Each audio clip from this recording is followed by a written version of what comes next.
Assalomu alaykum, qadrli YouTube, Facebook, Instagram ishqibozlari, Telegram. Efirda Begum Roshidon va men Baxtiyorjon.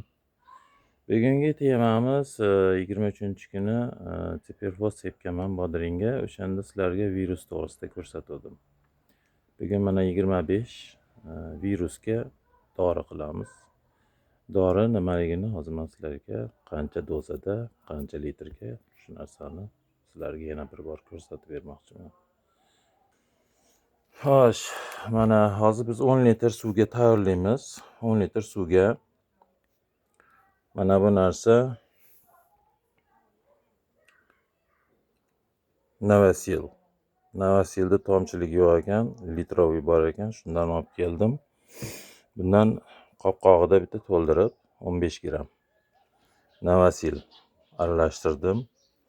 Onda 2 gram yod margansovka olib keldim. Asosiy dori margansovka, mozaika kasalligiga. 2 gramni bunga tashladim, margansovka.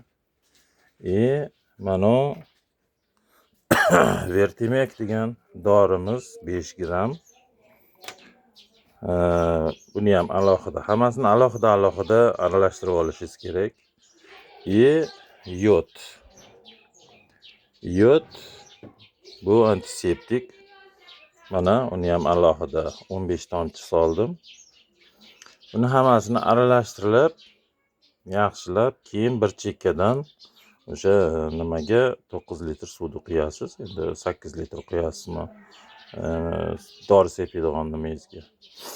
Mana biza vazifasini ham aytib ketay. Navasil degan narsa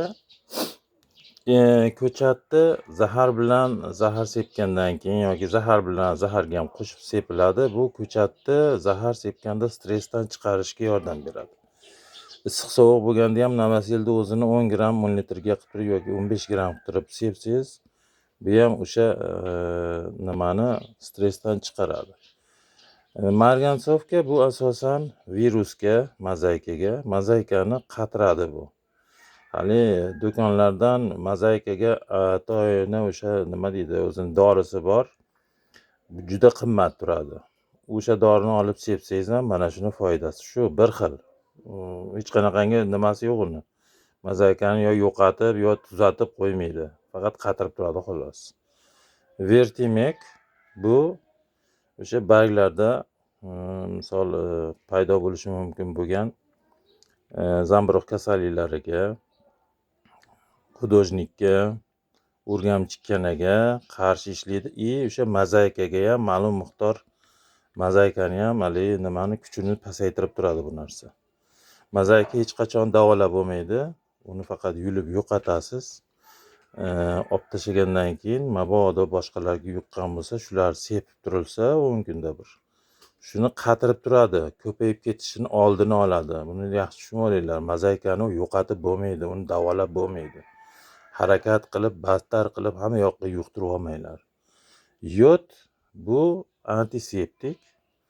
Ham rivojlantiradi, ham barglarni ko'zini ochadi, fotosintezni yaxshilaydi. Tomir yaxshi ishlashni boshlaydi. Fotosintez yaxshi ishlasa, qon tomirlari, odam qon tomiri qanaqa yuradi? Xuddi shunaqangi bu ham shunaqa narsa qilib beradi. Endi buni hozir sepamiz. Buni hali kech payt sepaman. Hozir bolalar barglarini olishyapti. 4-gacha barg olib tashlaylardim. O'sgan shoxlar olishyapti, o'rashyapti. O'sha mana 23-kuni ko'rsatgan bo'lsam, o'sha kuni kechki payt MPKlarni berdim. Mana hozir 25 bo'lsa bugun 2 kun. Ikkinchi kun mana o'sha ular bodringlar hali kech payt sepayotib ko'rsataman. O'sha 2 qarichga o'sdi o'sha. Rezki skachok ketdi, nimaiki tagiga ozuqa kirdi. O'sha yana bitta narsa, bodringga suvni berishda ertalab olib qo'ysalaring o'sha yonkistga. Yonkistda suv iliydi.